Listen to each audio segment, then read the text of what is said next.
Bonsoir. Dans Autant n'emporte l'histoire aujourd'hui, George Smith et la tablette du déluge. Avait-il une idée du choc qu'il allait provoquer ? Le 3 septembre 1872, un jeune savant anglais, George Smith, prononce une conférence à Londres. Pas de quoi fouetter un chat a priori. Et pourtant, cet assistant du British Museum vient de traduire un texte de la Mésopotamie datant du 2e millénaire avant Jésus-Christ. L'épopée de Gilgamesh, gravée dans une écriture mystérieuse, l'écriture cunéiforme. C'est un passage de ce poème de 3000 vers qui, ce jour-là, fera scandale.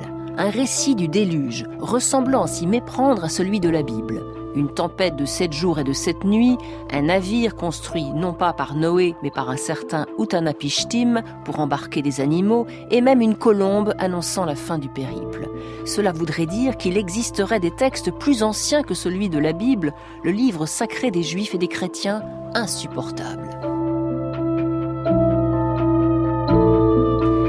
C'est l'histoire de cet étonnant découvreur que je vais vous raconter ce soir. George Smith, père de famille nombreuse et autodidacte passionné d'assyriologie.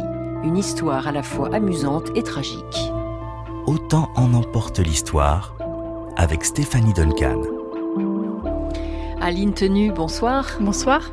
Vous êtes archéologue, spécialiste du Proche-Orient ancien, en particulier de l'Assyrie, chargé de recherche au CNRS. Alors donc vous êtes vous-même passionné d'assyriologie, forcément. J'imagine que George Smith occupe une belle place dans votre panthéon personnel.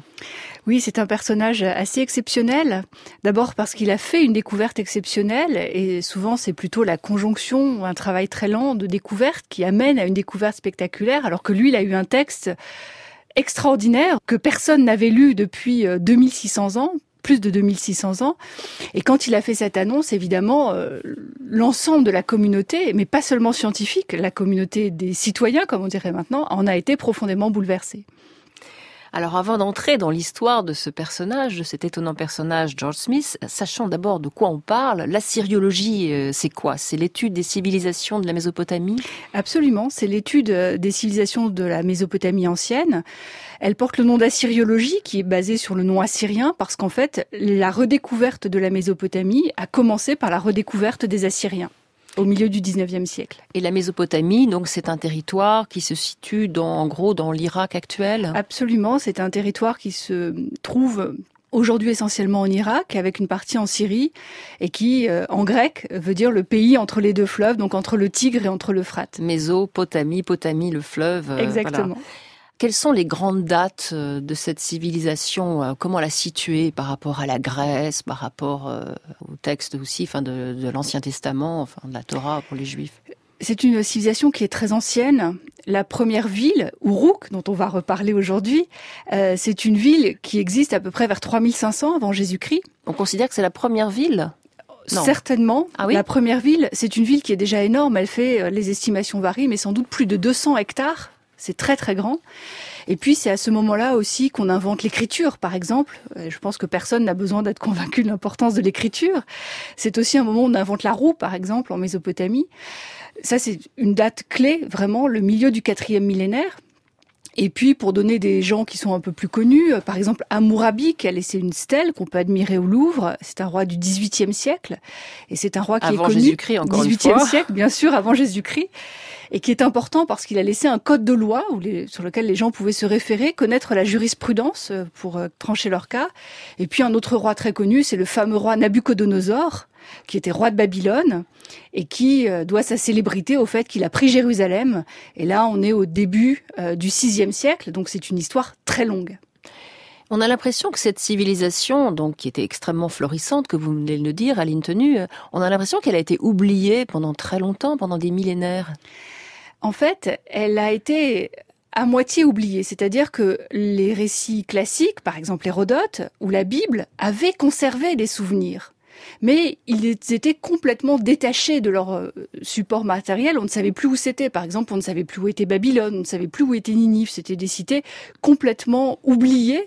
Donc à la fois, et c'est très important pour la redécouverte, les gens connaissaient les textes bibliques, connaissaient les textes classiques. Donc, ils avaient la connaissance de ces civilisations, comme les Assyriens ou comme les Babyloniens, mais plus personne ne savait où ils se trouvaient précisément. Oui, ou les rattacher à quel territoire. Exactement. Oui, parce que dans la Bible, on parle de Nabucodonosor, de Sardanapale. Oui, on a l'impression que ce sont des personnages mythologiques, presque. Et c'est souvent le cas, notamment dans les écrits classiques, où en fait, on sent qu'il y a un mélange entre les figures historiques et les figures mythologiques. Donc nous, on peut faire la différence, mais à l'époque, évidemment, on ne le pouvait pas encore. Et comment, justement, retrouve-t-on cette civilisation? C'est quand? C'est au 19e siècle? Exactement, c'est au 19e siècle. Il y a un goût pour l'Orient très prononcé en Occident. Donc beaucoup de voyageurs et de scientifiques partent en Orient et l'acte de naissance, si on peut dire, c'est en décembre 1842 quand le consul de France à Mossoul, qui s'appelle Paul-Émile Botta, fait les premiers coups de pioche sur le site qui se trouve juste en face de Mossoul. Et ces premiers coups de pioche, ils sont sur le site de Ninive, même si Botta va mettre un peu de temps à s'en rendre compte. L'histoire de la redécouverte de la Mésopotamie, c'est aussi, vous allez le voir, une histoire humaine. Tout de suite, George Smith et la tablette du déluge, un texte original de Julie Birman, écrit spécialement pour Autant en emporte l'histoire. La réalisation est signée Cédric Ossire.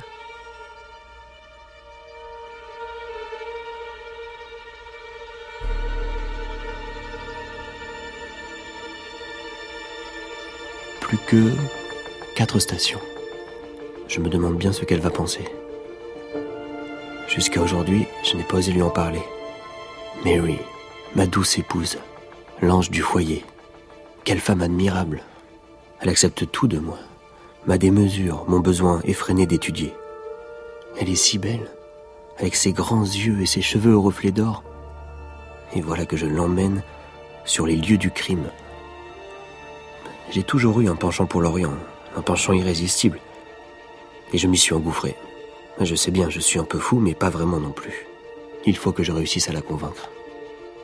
George Smith, 25 ans, et sa femme Mary sont assis sur l'impériale de l'omnibus qui les mène dans le quartier huppé de Bloomsbury, à Londres. Les chevaux gris trottent sur Tavistock Square, et Mary, vêtue d'un manteau de velours noir et d'un petit chapeau assorti, sourit au pâle soleil d'automne. Elle est enceinte de leur 6e enfant en cette année 1865. Son mari, le front large, le visage noyé dans une barbe touffue, lui fait face sur le toit du bus. Tu ne crois pas qu'on aurait dû emmener Charlie? Il commence à savoir lire, tu sais. Bon, on n'a pas souvent l'occasion d'être tous les deux. C'est agréable, non? Oui. Et puis, je voudrais te parler de quelque chose. Les chevaux ne te secouent pas trop? Non, au contraire, George. J'ai hâte d'être débarrassée, si tu savais. C'est pas facile d'être une baleine. Et puis en plus, si j'accouchais au British Museum, ce serait d'un chic. Ne parle pas trop fort, chérie. On pourrait choquer nos voisins. Sous le règne de Victoria, le vêtement et l'accent définissent l'appartenance sociale. Avec sa redingote, sa montre à gousset et son melon lustré, George Smith trahit ses origines populaires, comme son statut d'ouvrier qualifié. Entré comme apprenti dans une imprimerie à l'adolescence, il a gravi les échelons jusqu'à devenir graveur de billets de banque. Mais ce travail, qui requiert patience et minutie, ne le comble pas. Et c'est pourquoi il emmène sa femme dans le plus célèbre des musées anglais, le British Museum. Voilà, on arrive. C'est ce gros machin avec des colonnes partout? Exactement. On dirait un funérarium. Oh, il a l'air pompeux comme ça. Mais à l'intérieur, tu vas voir, c'est le contraire. Et c'est gratuit en plus. Et aujourd'hui, on a de la chance, il n'y a pas de smog. Quand cette horrible brume épaisse s'abat sur la ville, on n'y voit plus rien. Et le musée reste fermé. Les employés sont envoyés chez eux. Combien de fois je suis resté devant, les bras ballants. Tu en parles comme si tu venais là tous les jours. C'est exactement ça, Mary. Je me rends ici tous les midis. Quoi? Je sais, j'aurais pu t'en parler avant. Mais ce n'était jamais le moment. Tu vas comprendre. Bon, allez, à force de parler, on va manquer l'arrêt. George Smith est un homme spécial. Il aime profondément sa famille, ses enfants. Simplement, il vit dans la lune, toujours branché à quelque chose de secret qu'il trouve dans des livres et dont il ne parle à personne. Il n'est pas méchant ni égoïste, seulement ailleurs, la plupart du temps. Car pour l'heure, le voici pleinement présent. Arrivé dans le hall du British Museum, il guide sa femme vers le département d'antiquité orientale. Tu as remarqué? Alors qu'il y en a dans toute la ville, ils n'en ont pas mis un seul ici. Non? De quoi parles-tu, chérie? Mais des becs de gaz, voyons. Des becs de gaz. Ah oui, ils n'en ont pas installé pour se prémunir des incendies. Et tous ces trésors inestimables qui partiraient en fumée. Alors on ne compte que sur la lumière des verrières. Et si ce foutu smog débarque, on évacue. Enfin, il y a quelques privilégiés qui ont leur lampe portative. Ce sont les huiles, évidemment. Et c'est mon rêve. Devenir une huile et avoir ta lampe portative. Oui. Et après, tu vas me dire que tu n'es pas fou. Tiens, viens. On est arrivé, regarde. Oh. Bonjour, messieurs les taureaux. Mary adresse son salut à 2 sculptures de pierre géantes. Elles ont une tête d'homme, un corps de taureau ailé, et sous leur haute tiare de plumes, ces chimères aux cornes recourbées sourient aux visiteurs. Ils sont drôles. On dirait qu'ils ont la même barbe que toi. La leur est mieux coiffée quand même. Et puis, je suis jaloux de leurs frisettes. Tu as remarqué qu'ils ont 5 pattes? Ah non. De face, ils en ont 2. Et de profil, 3. Tu as raison. Ils sont à la fois immobiles et en mouvement. Cette réussite est l'accomplissement d'un des plus grands défis de l'art. Tu te rends compte, ce génie? Des siècles avant notre ère. Et ça, ces grands machins à tête de vautour, qu'est-ce que c'est? Des génies bénisseurs, madame. Regarde bien. Ce qu'ils agitent devant eux majestueusement, comme un encensoir ou un joyau de la couronne, c'est... Une pomme de pin. Les œuvres monumentales que contemplent les époux Smith ont été rapportées à Londres dans les années 1850 au prix d'un voyage insensé, en radeau jusqu'à Bassora, puis dans la Malle des Indes en contournant l'Afrique. Leur taille, leur nombre et l'intérêt du public ont incité la reine Victoria à reconstruire le British Museum pour les accueillir. Elles proviennent en grande partie de Ninive, cette antique cité d'Irak, citée par la Bible. Là et alentour a prospéré la civilisation assyrienne, dont en 1865 on ne connaît pas grand-chose encore, hormis peut-être le nom de ces terribles rois, Nabuchodonosor, Sargon, Sardanapale. Sardanapale, c'est le méchant roi de la Bible, n'est-ce pas? Oui. Et tu le vois là qui chasse le lion. Les Smiths examinent les centaines de dalles ocre mises bout à bout et se font happer par les scènes sculptées. Pièce maîtresse du musée, d'une finesse d'exécution époustouflante, elle décorait la salle du trône de Sardanapale. Sur la plaine désertique, le roi assyrien se porte à l'assaut d'une cohorte de lions féroces qu'il pourchasse avec son arc. Les bêtes se dressent contre lui et il les transperce de ses flèches. On y voit des lionnes blessées qui gémissent, des mâles qui rugissent. Et il y avait autant de lions que ça? Des hordes entières qui infestaient la Mésopotamie. On s'y croirait totalement. C'est ça que tu voulais me montrer? Oui. Je voulais te faire connaître Sardanapale et son palais sans rival. Il a régné 7 siècles avant Jésus-Christ. Son vrai nom est Assurbanipal. Et rien ne prouve qu'il ait été un débauché comme le soutient la Bible. Ah non. Pas de blasphème le dimanche, s'il te plaît. Allez, viens voir mes œuvres préférées. Elles sont là-bas, dans ces vitrines. Ça? Tes œuvres favorites? Oui. Mais c'est juste des cailloux criblés de trous. On dirait ceux que les enfants ramassent sur la plage à Bristol. Pas vraiment. C'est de l'argile, ma chérie. De l'argile du Tigre. Et la plus ancienne écriture de l'humanité, gravée au calame. Ça? Une écriture? Tu te moques de moi? Mais pas du tout. C'est de l'assyrien. On a des milliers et des milliers de tablettes en cette langue. En les étudiant, on pourra reconstruire cette civilisation. Et tout savoir de ses rêves, de ses mythes, de son histoire. Tu comprends? Pas très bien, non. Mais c'est tout simple. J'apprends à déchiffrer le cunéiforme. Tu plaisantes? Pas du tout. C'est ça que je fais toutes les nuits. Mais avant de t'en parler, je voulais que tu vois tout ça. C'est fabuleux, non? Je sais pas. George... Je progresse. Je progresse vite. À tel point que j'y arrive un peu maintenant. J'ai les bases du vocabulaire, je retiens tous les signes, ils se gravent dans mon cerveau. Ça va, Mary? Tu veux t'asseoir? Ça va très bien. Seulement, je voudrais parfois que notre vie toute simple te suffise, que... Mais non, il faut que tu cours sans cesse en quête de je ne sais quoi d'impossible. Au même moment, à l'autre bout de la salle du British Museum, 2 hommes devisent. L'un, Cox, grand échalas à visage d'oiseau, la calvitie prononcée, n'a pas 30 ans.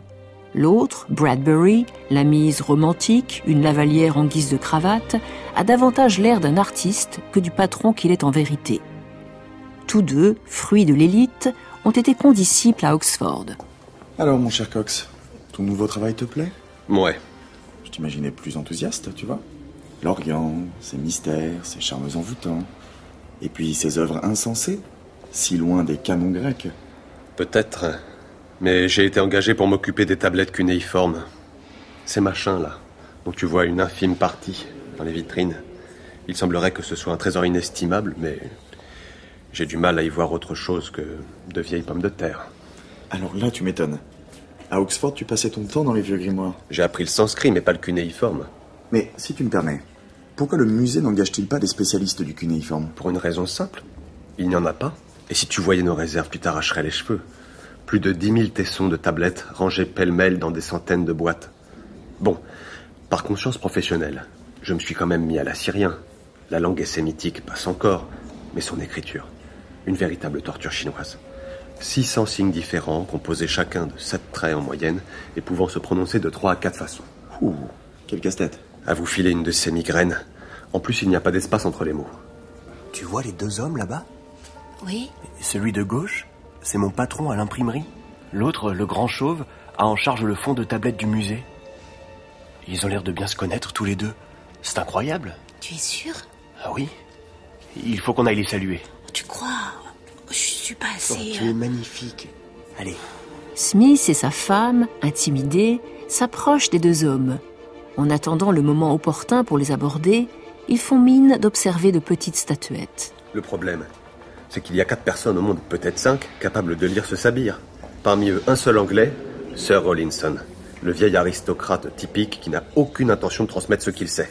Pour apprendre l'assyrien, on doit se débrouiller avec les livres des autres déchiffreurs. Et ils sont tous en allemand. Sans blague. Qui plus est, je crains de ne pas être très doué en la matière. Tu entends, Mary? 4 ou 5 déchiffreurs tout au plus. Monsieur Bradbury, George Smith, vous ici? Quelle agréable surprise. Mes hommages, madame. Madame. William Cox, je te présente monsieur et madame Smith. George travaille chez nous depuis plus de 10 ans. Nous nous connaissons, je crois. N'est-ce pas vous qui avez trouvé le nom de ces 2 rois hébreux sur la tablette de Nippur? Si. Ah, ça alors? Votre trouvaille sera publiée dans le journal demain. J'en suis très honoré. Mais de quoi parlez-vous au juste? De cuisine, Henry.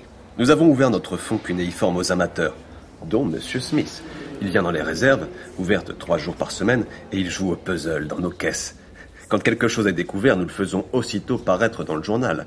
Une façon de remercier nos contributeurs bénévoles. Monsieur Smith a ainsi réussi à déchiffrer 2 noms qui nous demeuraient obscurs. Vous m'aviez caché votre hobby, George. Mais quand donc trouvez-vous le temps de venir ici? Jamais sur les heures de travail, monsieur. Mais sur le temps de midi. Ce n'est qu'à 10 minutes de marche de l'atelier, si on marche vite. Le plus dur, c'est de réussir à se frayer un chemin dans Fleet Street bondé. Entre les carrioles, les brancards, les hommes sandwich. Après, ça va vite. Je trouve ça très bien que vous vous intéressiez à la culture, George. C'est tellement mieux que d'aller au pub. Les signes cunéiformes exercent ma mémoire visuelle, monsieur. Et la main aussi, quand je les copie. Si en plus ça vous permet de perfectionner votre savoir-faire, alors vous aurez votre nom dans le journal, dites-moi. Et quel journal? L'Illustrated London News, je crois. Tout à fait. Mais c'est la gloire, mon vieux, la gloire. Je ne manquerai pas de l'acheter demain. Merci, monsieur. Après cet échange d'amabilité, Mary et George Smith prennent congé de Cox et de Bradbury. Tu es sûr que c'est si difficile que ça, ton cunéiforme? Parce que si mon ouvrier parvient à t'aider, je te trouve trop modeste. Mais tu as raison. Il semblerait que tu ne sois pas très doué. Ah, merci.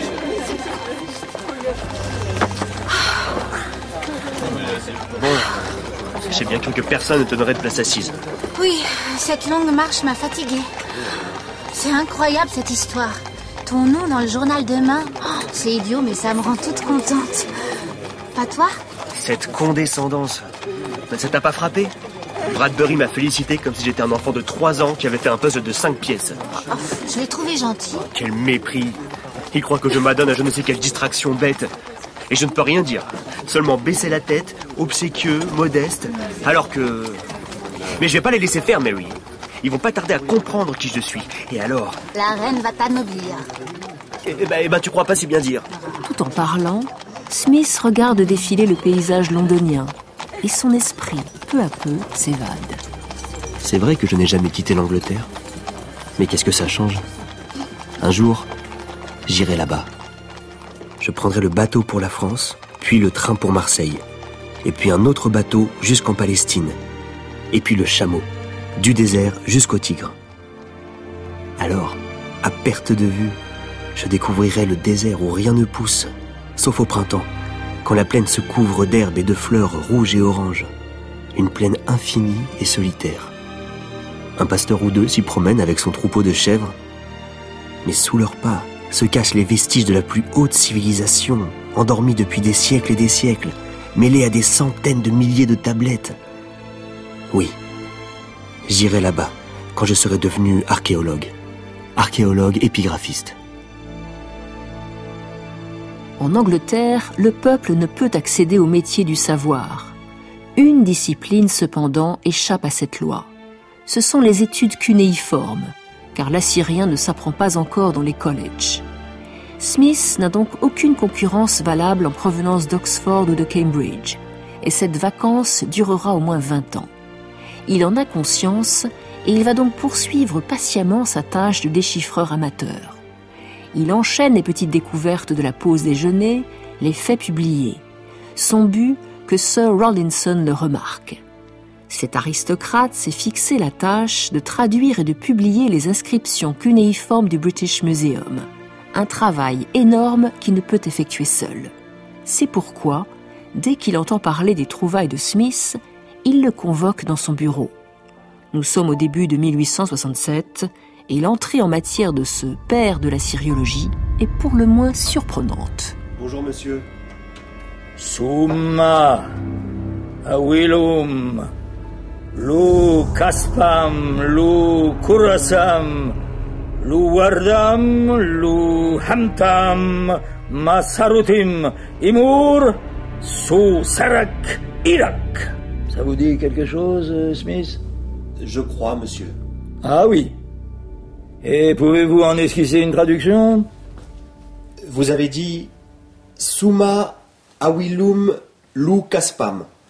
Si quelqu'un a acheté lu karasam ou reçu en dépôt. C'est ça. Lu wardam, lu amtam, de l'argent ou de l'or. Masarutim imhur su sarak idak. Cet homme est un voleur, il sera mis à mort. Votre mémoire est merveilleuse, monsieur. D'ordinaire, c'est moi qui stupéfie le monde en récitant de la poésie persane. Et votre écriture? Pourriez-vous me copier ces quelques signes? Je veux bien essayer. Asseyez-vous, là.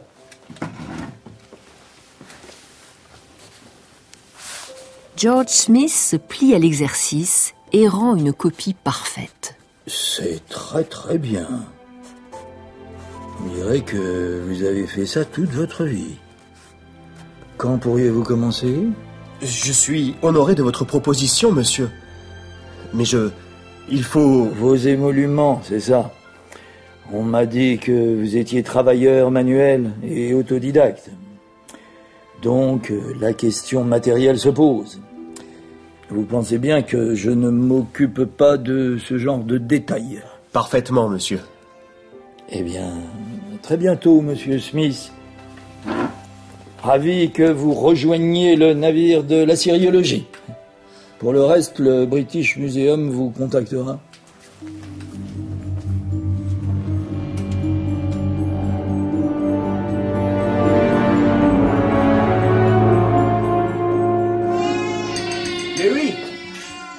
Mary, Sir Rawlinson me demande d'être son assistant.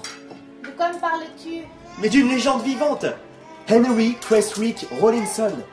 Ce héros qui, avant d'être directeur de l'East India Company, puis agent de renseignement à Bagdad, a exploré l'Orient de fond en comble. Il parle aussi bien l'arabe que l'hindoustani. Et on dit qu'il récite 1500 vers de poésie persane tous les matins. Et qu'il pouvait chevaucher 150 heures sans faire de pause. Tu te rends compte? Et surtout, c'est lui qui, au péril de sa vie, a recopié l'inscription trilingue de Behistun, au fin fond de l'Iran, à plus de 100 mètres de hauteur sur une échelle branlante. Son assistant, tu dis.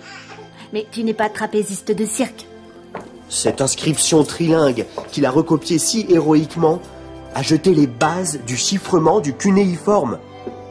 En comparaison, décrypter les hiéroglyphes était un jeu d'enfant. Sur la pierre de Rosette, le texte était traduit en grec, en simple grec. Tandis que là, vieux perse, élamite... Tu m'excuseras, George. Sissi m'appelle. Quand on a 5 enfants, il y en a toujours forcément un qui pleure.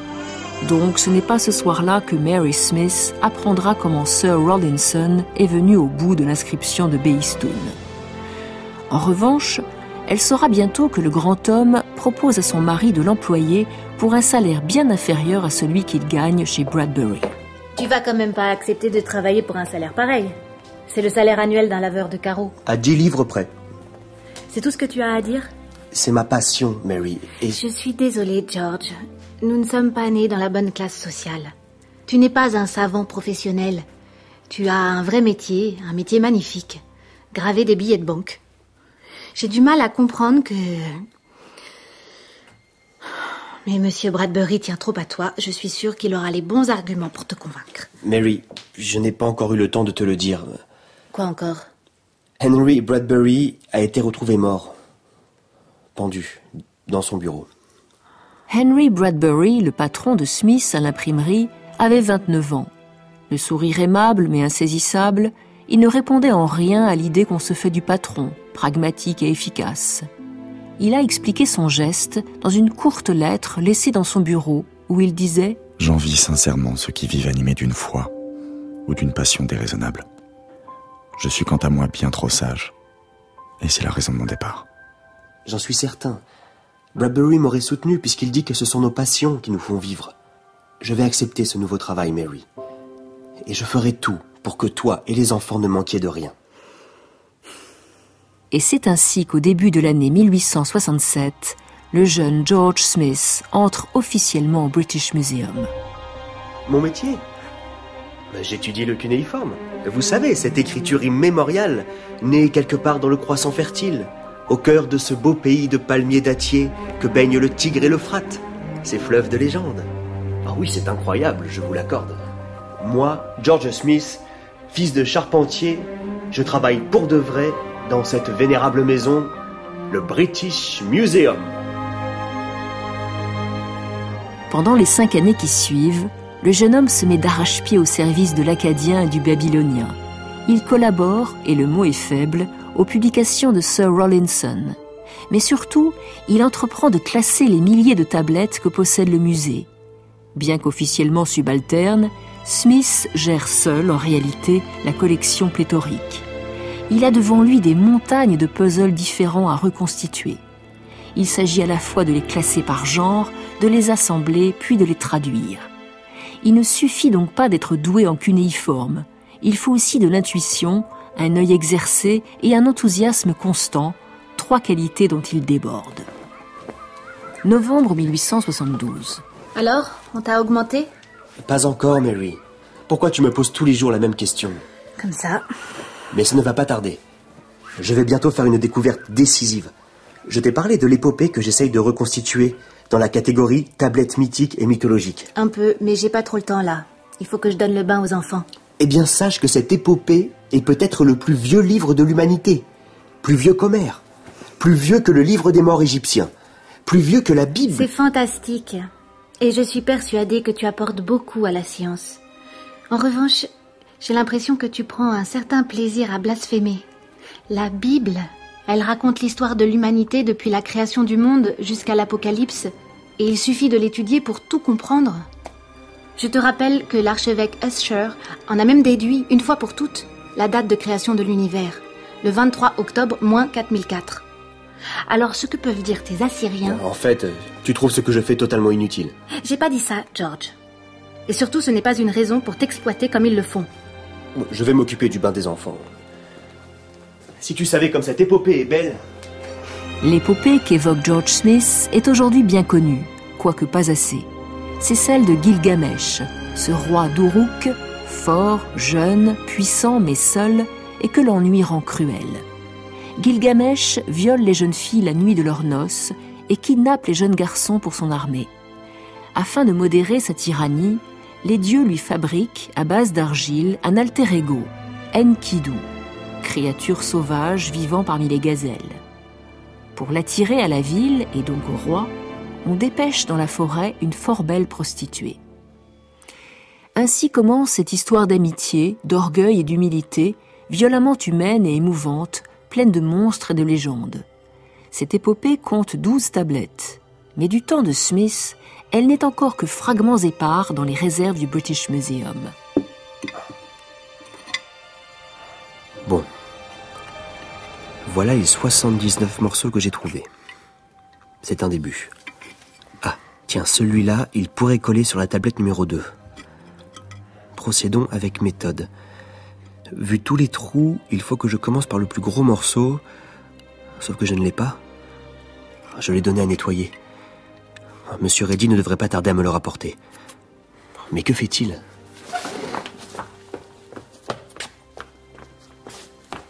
Dites-moi, Madame Rupert, vous avez des nouvelles de Reddy ? Pas encore, monsieur. Mais il... Bon, je vais faire un tour dans les galeries. Vous me prévenez dès qu'il arrive ?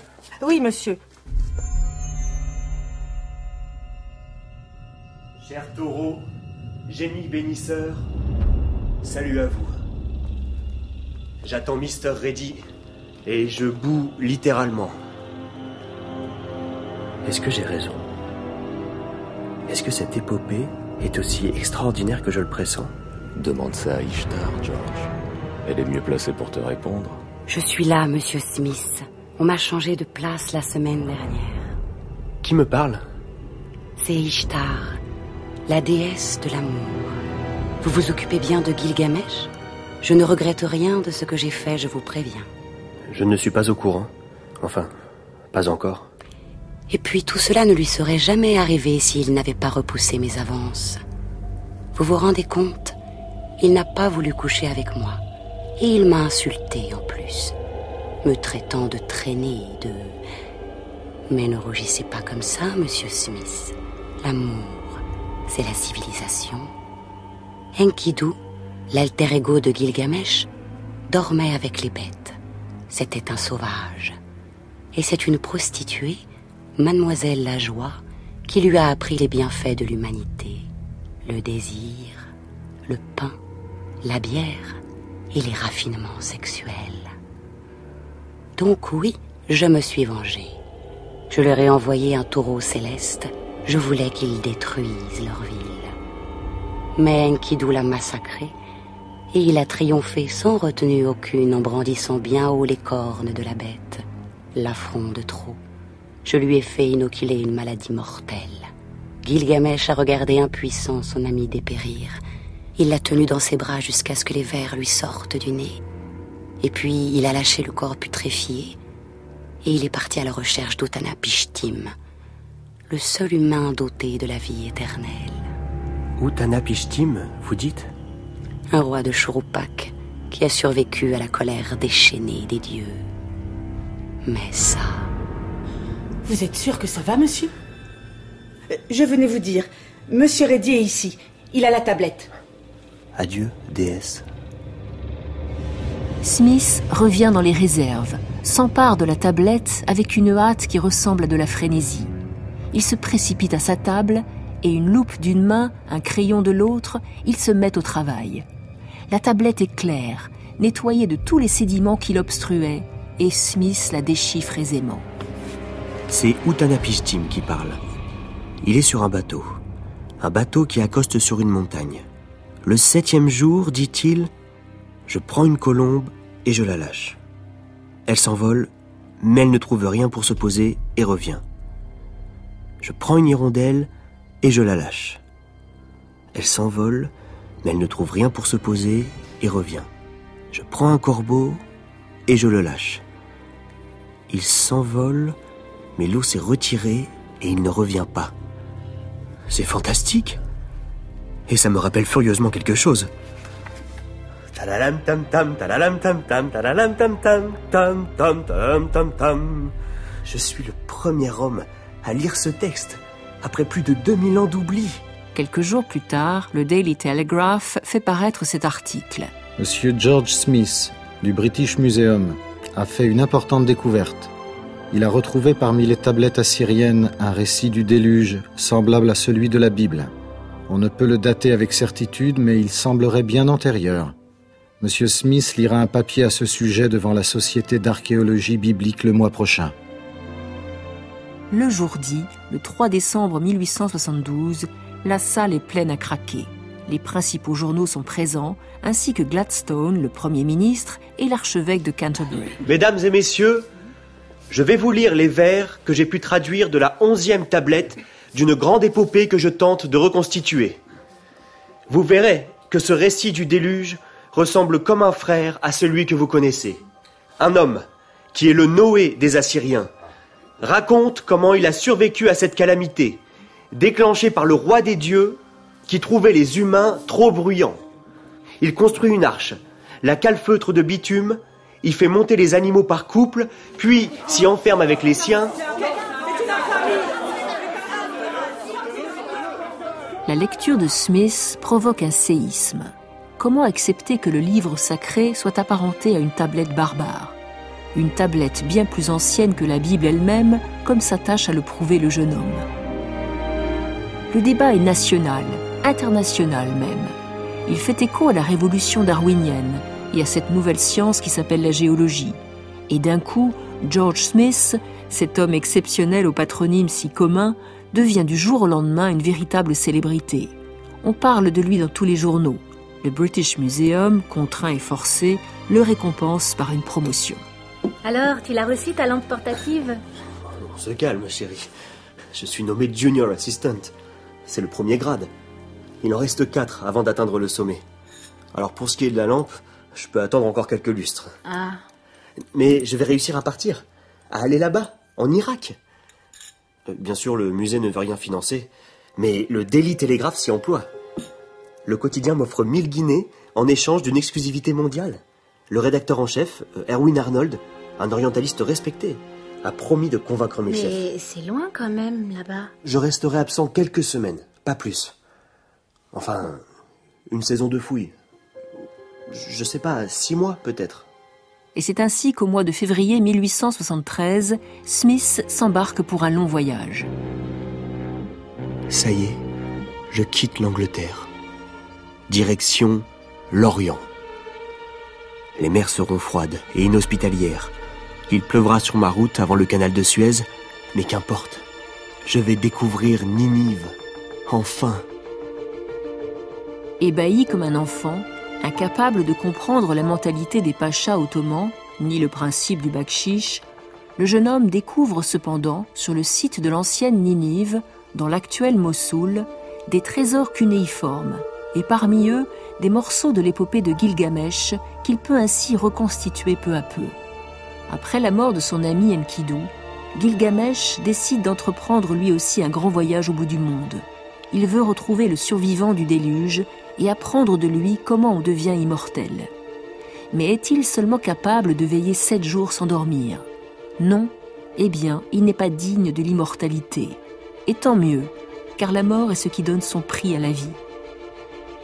L'épopée de Gilgamesh se termine sur le retour du héros devenu sage, transporté de joie en revoyant les remparts d'Uruk, sa ville. Au cours de sa 3e saison de fouilles en 1876, George Smith, lui aussi, songe au retour dans sa chère patrie. Il écrit à ses enfants « Soyez sages avec votre mère, mes enfants chéris. Je vous rapporte des babouches et des tas de petits cadeaux. Je serai sans doute là avant Noël. J'ai un peu de fièvre aujourd'hui, mais ça va passer. J'espère que cette lettre vous parviendra vite. Votre papa d'Assyrie, qui vous aime. »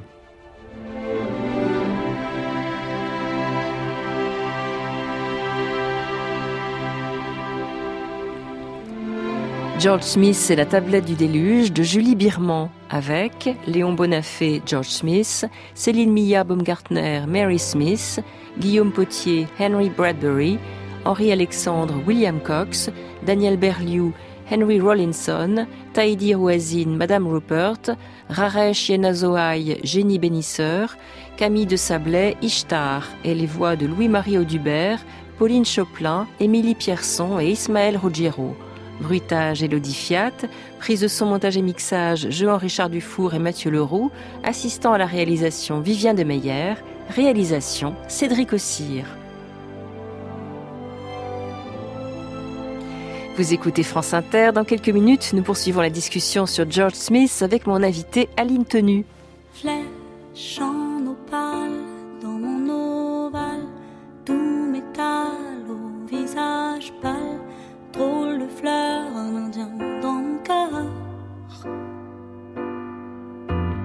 Flèche en platine dans ma poitrine, pointe sanguine, épaule féline, drôle de fleur, un indien dans mon corps. C'est lui, l'amour de ma vie. Je sais que c'est lui, tout me le dit. En lui, tout est infini, le jour comme la nuit. Je suis à lui. Flèche une aurore dans mon décor, casque d'or au cuir sonore, drôle de bête, un indien dans ma fête. Flèche pas farouche, foule bouche à bouche, du genre patouche, du genre qu'une seule cartouche, drôle de type, un indien dans mon trip. C'est lui, l'amour de ma vie. Je sais que c'est lui, tout me le dit. En lui, tout est infini, le jour comme la nuit. Je suis à lui. Et si la flèche était empoisonnée, je donnerais sans hésiter mon cœur nu pour qu'il l'emmène loin, loin, loin, territoire d'Indien. Et si la flèche était empoisonnée, je donnerais sans hésiter mon cœur nu pour qu'il l'emmène loin, loin, loin. Et c'est lui, l'amour de ma vie. Je sais que c'est lui, tout me le dit. En lui, tout est infini, le jour comme la nuit. Je suis à lui. Flèche en opale dans mon ovale, tout métal au visage pâle, drôle de fleur, un indien dans mon cœur. L'Indien de Juliette Armanet dans Autant n'importe l'histoire. Juliette Goux réalise l'émission, assistée d'Emmanuel Fournier, programmation musicale Thierry Dupin, à la technique Pauline Laverdure. Aline Tenu, je le rappelle, vous êtes archéologue, spécialiste de l'assyriologie. Étonnante cette trajectoire, n'est-ce pas, de George Smith, enfant pauvre, devenu ouvrier et puis devenu donc le traducteur, spécialiste de l'écriture cunéiforme, le traducteur du livre de l'épopée de Gilgamesh. C'est incroyable cette histoire. Oui, c'est un concours de circonstances qui fait presque penser à une fiction, effectivement. Il était tout jeune, quand il a été obligé de prendre un travail, puisque ses parents étaient de conditions très modestes, il avait 14 ans. Mais sa passion, c'était l'Orient, et quand il était petit, il était très féru de Bible, il lisait beaucoup la Bible, et il a lu également les récits très romancés, très romanesques, de Henry Layard, qui était un Britannique, et qui a découvert toute une série de sites, qui a fouillé à Ninive, et qui a aussi fouillé sur un site qui s'appelle Nimrud. Et Layard a fait paraître des récits plein d'aventures, et ça a considérablement marqué Smith, qui en a nourri un goût pour l'Orient. Et ce goût pour l'Orient, il s'est manifesté dans son désir d'aller au British Museum, qui était ouvert à l'époque et qui était gratuit, ce qui est encore le cas, à l'heure du déjeuner, pour lui aller admirer ce que Layard en particulier avait trouvé. Et c'est étonnant le fait qu'à ce moment-là, donc il y a une espèce de vacances dans les études universitaires sur la syriologie. Pas beaucoup de gens, en tout cas, s'intéressent à l'écriture cunéiforme. Et lui, ce graveur, cet autodidacte, va entrer dans cette brèche et devenir le traducteur, le découvreur, en fait, de l'épopée de Gilgamesh.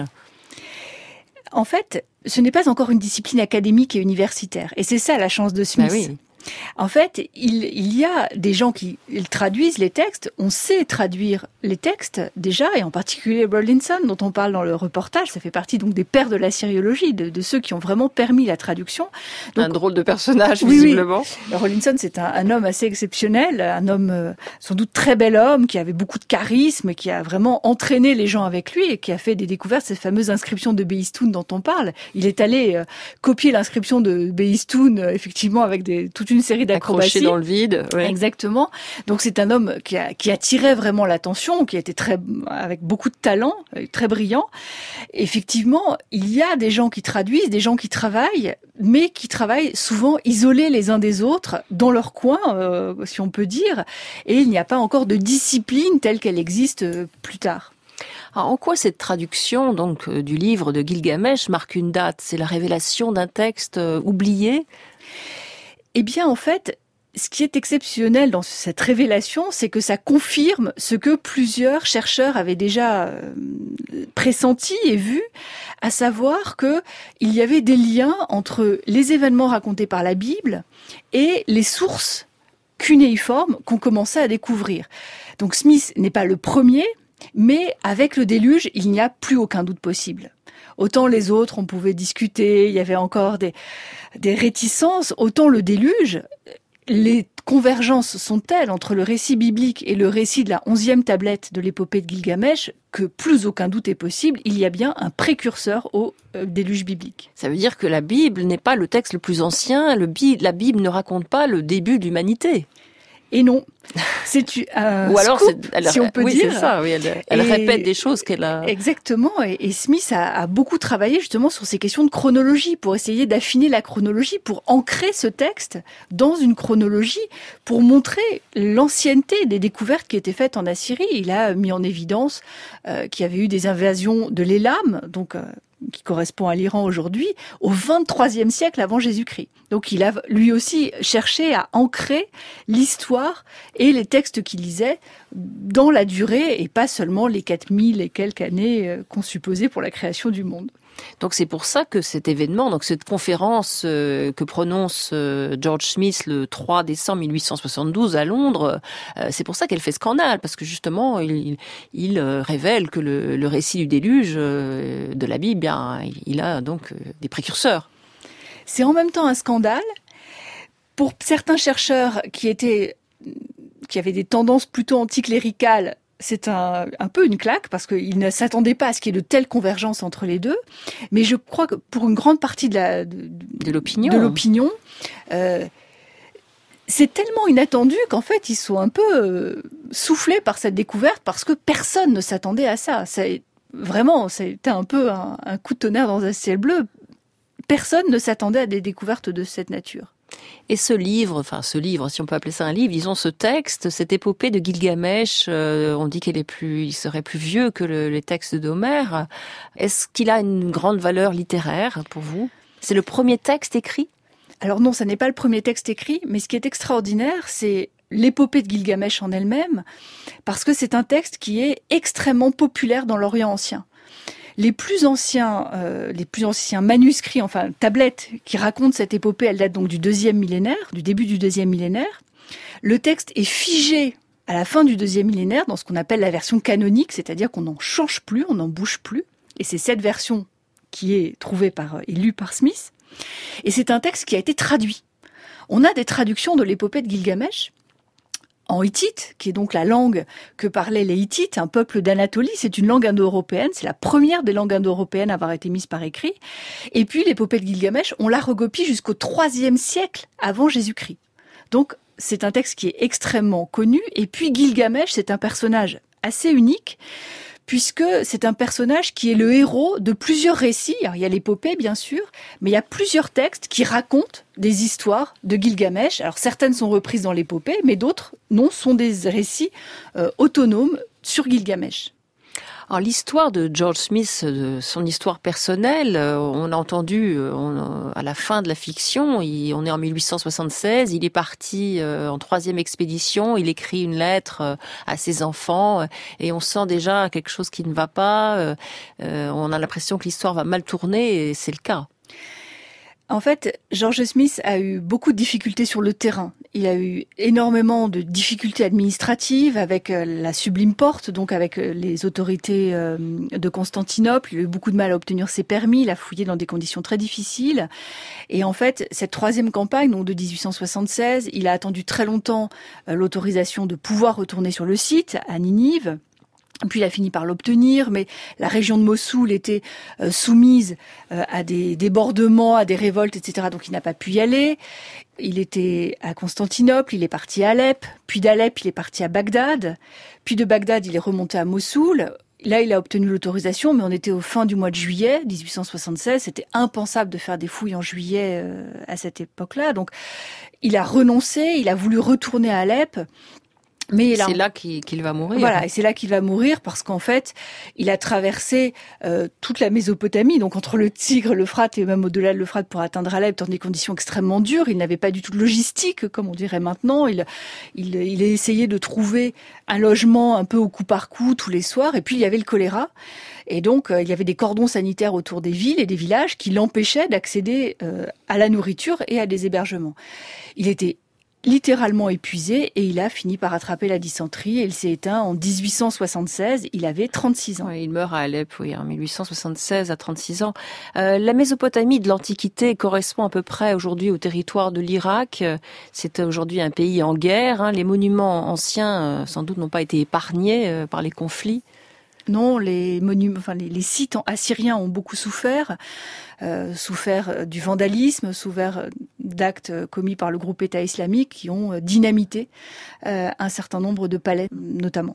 Et vous-même, vous allez sur les sites, vous faites des fouilles en Irak et en Syrie, ça doit être compliqué. Alors la Syrie, c'est complètement exclu malheureusement, mais les travaux de publication continuent, donc le lien avec la Syrie perdure. Quant à l'Irak, pour l'instant, je travaille au Kurdistan d'Irak, donc qui est une zone très protégée, une enclave autonome où on peut travailler dans d'excellentes conditions de sécurité et avec des programmes scientifiques tout à fait prometteurs. Il reste beaucoup de choses à découvrir. Énormément. Je vous souhaite bonne chance, Aline Tenu. Je signale que vous êtes co-auteur du livre Mésopotamie, à paraître le 27 septembre dans la collection Mondes Anciens chez Belin. Je signale également que Julie Birman, l'auteur de la fiction, a signé également les BD Pablo et Isadora chez Dargaud.